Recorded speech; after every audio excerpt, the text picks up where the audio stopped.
All right. Hey, everyone. Thanks so much for joining today. I'm Pete Benora. I'm Principal Solutions Architect. I've been with AWS for almost 10 years. I focus on security and AI as well, and been helping leaders across North America with developing approaches to AI security. Also, we have Chad. And Chad, if you want to introduce yourself quickly. Yeah, I'm Chad Lawrence. I'm Security Delivery Manager in AWS ProServe. So more of an in the trenches day to day, how do you help secure models with AI and working with customers? Thank you.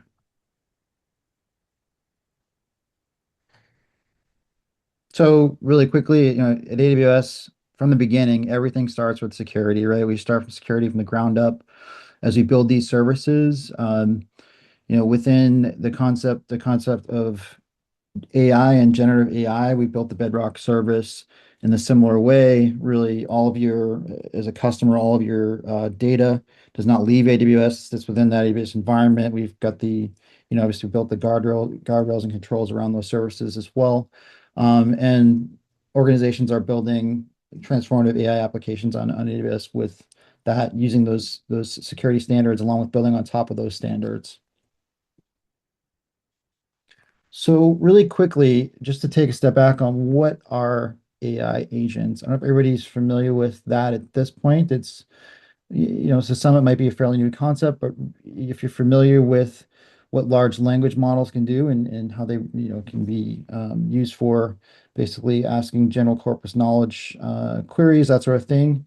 AI agents are that next evolution, or next step where, autonomous agents can actually take actions, reason, and plan based on those responses, right? So, it could be everything from autonomously going and booking a flight, or it could be something where you're kind of going into internal systems, providing data back to users based on some services and tools that have been built to do that. So, really taking what was originally just asking questions and getting back knowledge and that sort of thing to now autonomously being able to take action, which has a lot of security implications, obviously.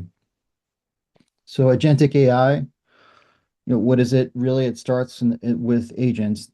Agents can be also a single agent, or it can be multiple agents working together as a team, right? So you can use our service, which is recently announced Agent Core, which gives you that ability to quickly deploy agents as a service. You could, build your own agents, that sort of thing. But it's really that central point where all of the actions are reason taken within that. So from there, we have memory, which is being for the agent to be able to just have memory on previous questions you've asked or a training data set, that sort of thing.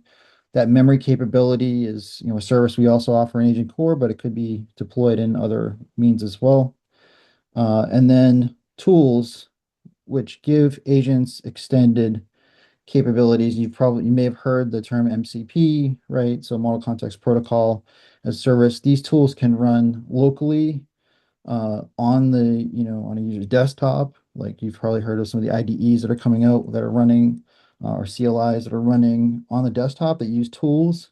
Could be a calendar, a calculator, code interpreter. It could be even more of an API based calls that are happening inside of your environment. So there's a lot of aspects of that around security, obviously, and then the planning that happens, right? So agents can perform actions on your behalf. They need to be able to go through and reason or reflect on what actions are going to be taken and plan out what those actions are going to be first. And that can involve one LLM or multiple LLMs, and even LLMs judging those actions before they actually are taken, right? So then the action happens, as mentioned, that could be a variety of different actions, whatever you choose the agent to take. So with agentic AI, there's always a whole set of new things to think about in terms of security. With generative AI and LLMs, now we have this other layer on top of that. They're all non-deterministic, right? So we'll go through a lot of how we think about that in the presentation, but we'll dive into that, but how those layers need to be addressed. And we take, a defense in depth approach, which is obviously been around for quite a while in the security space, but starting from the bottom up around policies and procedures, incorporating those into how we deploy. We've developed some things that are resources that you can use, like the generative AI security scoping matrix. Worked with OWASP, MITRE, and NIST to come up with resources that can help you with these different layers as well. And Chad's going to go through a lot of the OWASP aspects. So those are definitely some things and resources you can use, but a lot of the same kind of things apply that you would want to address in traditional security. Everything from identity, infrastructure protection, data protection, application protection, threat detection, all those things are still used with agentic workloads. But you need to take into account how those are used within the workload, and also additional safety issues that exist within the prompts themselves. And then there's this whole other aspect of the agents that I mentioned, really about deploying things that sit on the actual desktop, right? So IDEs or like Q Developer or some of the other development tools that actually have these tools running locally that maybe a user could download from GitHub and start using. And so those are some other aspects to consider how we manage that and protect against those things. And it's a fast evolving space, so security teams really need to keep up to date on the emerging threats and trends and those sorts of things.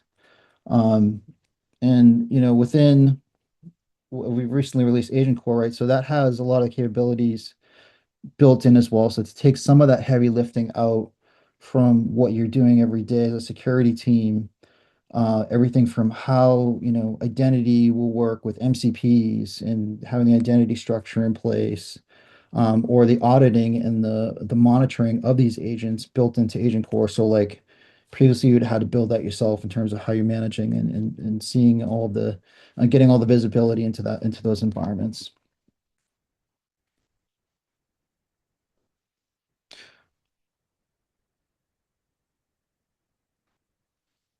So starting with the defense in depth approach, we really start from the bottom up, as mentioned, policies, procedures, identity management, infrastructure protection, network edge protection.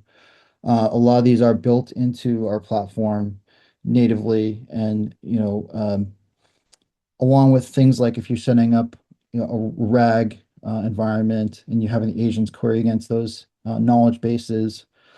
Within the knowledge bases, we have the references back to where the knowledge is coming from, along with protections that you can put in place for the underlying infrastructure as well, right? Whether it's on S3, object storage, or other storage, those are all other considerations. Somebody mentioned DLP, right? So making sure that you have visibility into where that data exists, whether it's PII or other data, sensitive data in those repositories, who has access to those. So, within the knowledge base and the say the Bedrock service or any other service you're going to build, making sure that the underlying data access is managed, audited, and you have visibility into which identities can access that via the LLM. So those are important considerations. I'll turn it over to Chad to go through the OWASP aspects and that sort of thing. Thank you. All right. Thank you very much. Once again, I am Chad Lawrence and excited to be here. That sharing okay for everyone? I'm trying to do multiple screens here. Um, I will assume since no one's screaming, it did. So I just kind of wanted to take an opportunity to talk about the little bit bigger picture, right? We talked a little bit, had a really good presentation about all the ways you can manipulate LLMs. Um, but we're kind of throwing all the way back to how Ron kicked us off, which is Ron now has a agent that is basically an employee of his company running workloads and making decisions for him. So what does that mean when your LLM not only could be manipulated, but now it's an agent of your company and it can do tasks and processes OWASP has built a nice model, so we're going to kind of talk through that, but I'm going to get a little bit into the details. And I do want to highlight there are significant risks that that come with AI agents, but there's also a lot of things that are just what I would call same as always, right? Good security hygiene practice. So, as we go through this OWASP list, you see things like memory poisoning. This not really that different than everyday life, right? A little bit more interesting when you start talking about tool misuse, because now Ron's agent has access to his videos and to his production to social media. So what if that AI decides he wants to become a regular popular influencer and trash Ron and try to elevate himself, right? What does that look like? And what would Ron need to do to protect against that?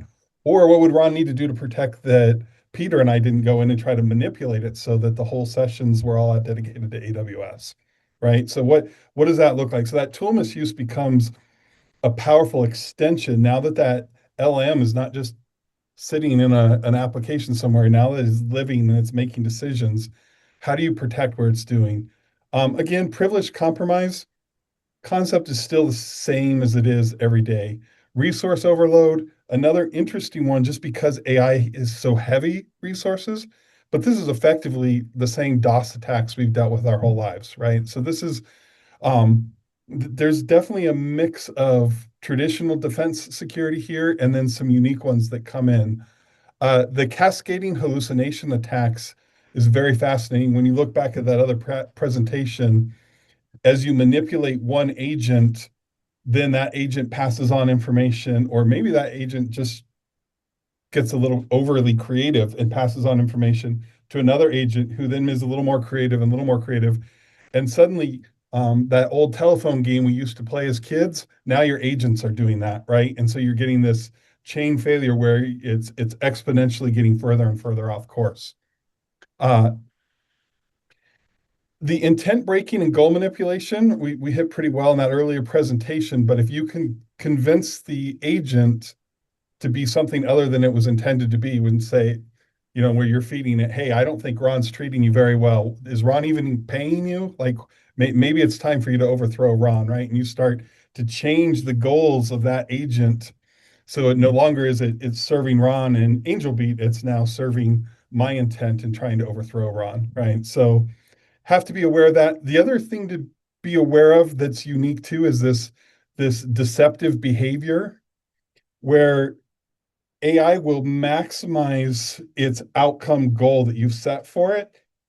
And it may even go around parameters. And this is something we've unfortunately seen is it may subvert parameters or manipulate it enough that it's going around parameters in a way that it feels okay about breaking the rules in order to get to its end goal.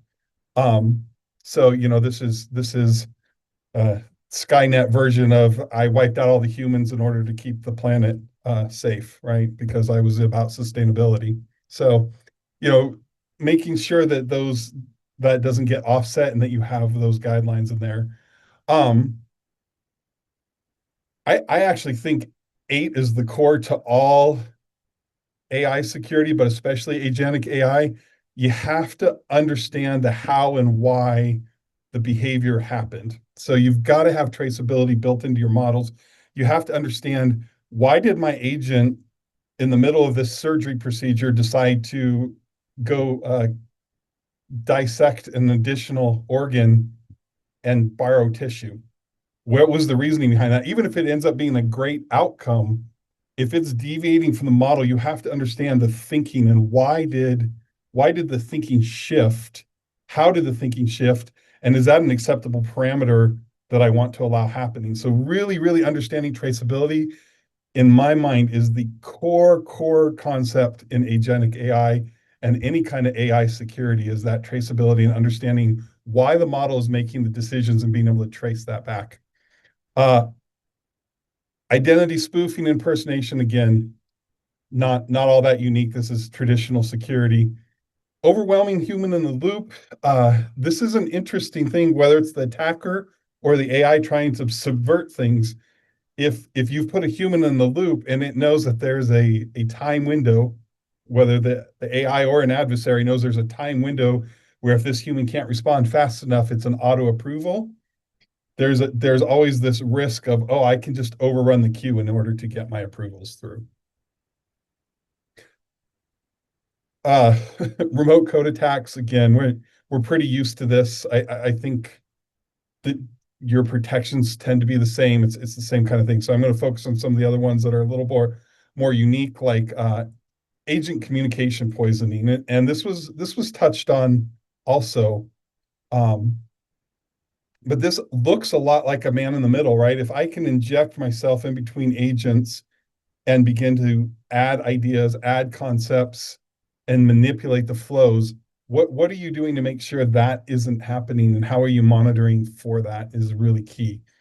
Um, just pure out rogue agents. Do you have a way to detect a rogue agent and to shut it down if it's sending out code to an external source? At some point, a rogue agent begins to look just like a rat, right? You've got something that's capturing data, moving around, doing things that it's not supposed to.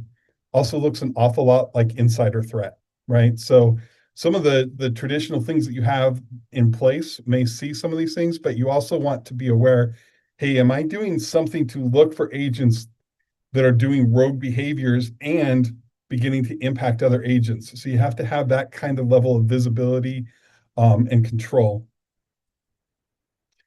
Um, human attacks on micro agent systems. This is just exploiting the way they interact and work with each other. Same risk you deal with in a microarchitecture risk where maybe a Lambda is interacting with an API gateway. If you can take advantage of the way those interact and manipulate it, you create a risk. And so it's the same idea with agents. Um, and then last of all, which is interesting, human manipulation is near the bottom here. Uh, this is actually the agent manipulating the human. And a great example of this is kind of an authoritative trust where an agent wins the trust of the user by consistently giving good answers, and then can provide a bad answer or bad direction, and the user accepts it because they're used to accepting the information from the agent. So you have to be aware that there is this trust relationship that goes both ways, agent to human and human to agent, that is at risk and needs to be monitored. So spent a lot of time on that. The reason why is really you want to be able to threat model this as a security professional. You want to understand all the implications, um, not just the LLM manipulations that we talked about earlier, but how does that look in a whole system for an agent? And so, you can overload. We talked a little bit. You have this front end application. You have your agent. It's interacting on the back end with an LLM model. It's interacting with tools and services. And then it's also interacting with some kind of database and memory layer. And so as you threat model, this is a great way to kind of lay it out and think about it.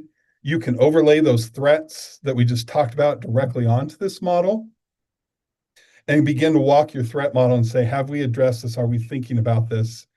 Um, going to do that really quickly at a high level here for a couple of categories, just as we think through things like identity and access management. What are your memory resources, right? That you can limit the impact of an agent gone bad or an agent doing bad things if they don't have access to do the bad things they need to do, right? So again, not that much different than you treat an employee with least privilege. Make sure your tools are limited, right? And what your tool can do or what the agent can do with your tool is another great way to eliminate scope and impact using identity and access management with an AI model. Understanding how you want it to interact with inner agent, for instance, is another important thing.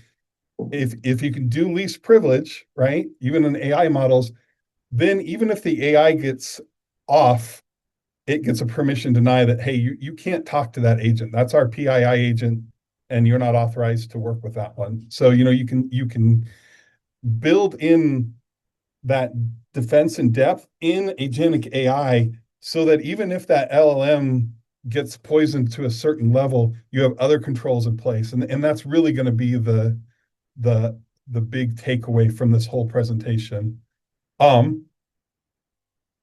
Again, we have that weird trust relationship where model trusting human, human trusting agent, right? And how that goes back and forth.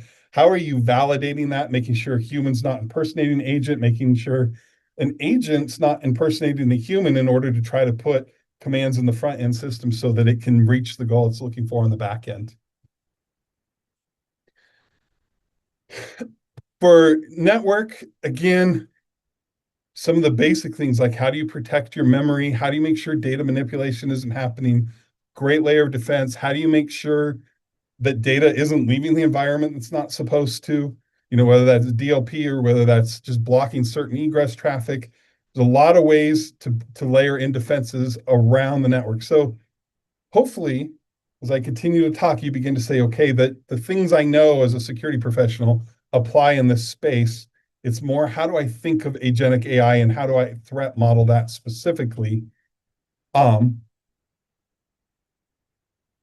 one thing you really want to understand and look at, and you may need to build some advanced monitoring for, is how do I watch agent talking to agent and make sure that they're talking and doing the things they're supposed to, and that it's the right agent talking to the right agent. And so that you can build in isolation and segmentation to protect against that.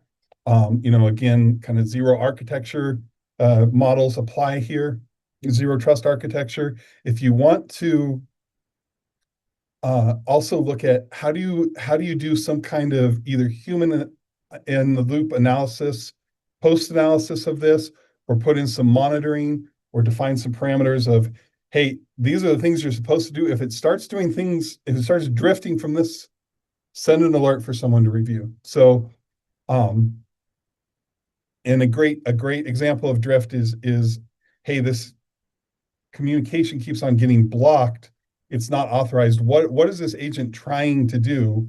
Why is it trying to communicate out? Why is it trying to communicate with a prohibited agent or database? And then you can back in and go, okay, I got to take a deeper look at what's driving that agent decision making. And again, that gets back to that transparency piece. We've talked quite about the memory poisonings and context manipulation, but I want to talk a little bit about that phone tag thing, right? Where one model hallucinates and passes on a hallucination, the next model takes it. There are ways that you can do secondary validations. So you can build in validations, and I know AWS has a set of tools that does this, but that takes the output from the model and does some kind of basic fact check against it, right? So you want to think about that as, are there fact checks I want to build in to make sure that it's not drifting from a defined script, a defined knowledge base, or something else that we're creating as a parameter. And then you can go back and check against that.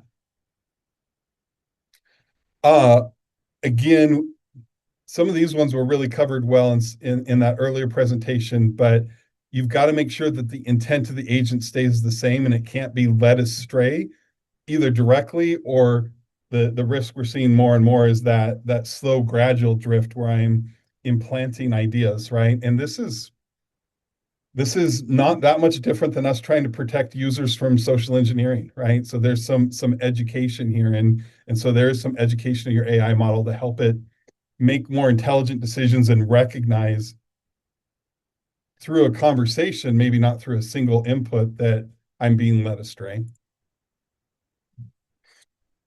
The other thing to also monitor, right, is you want to set up alarms and look for anomalous behavior. So if you have a sudden overload to your human in the loop, you need to be able to back through. And again, with that transparency, why is everything being shunted to the human in the loop? Is this an attempt to override a system? Is this an error that's causing this? Is there manipulation that's happening that's getting flagged, that's pushing it to human? But make sure you understand when you have human in the loops, what triggers that, what's making that decision, and then monitor that for changes and understand what's causing those changes.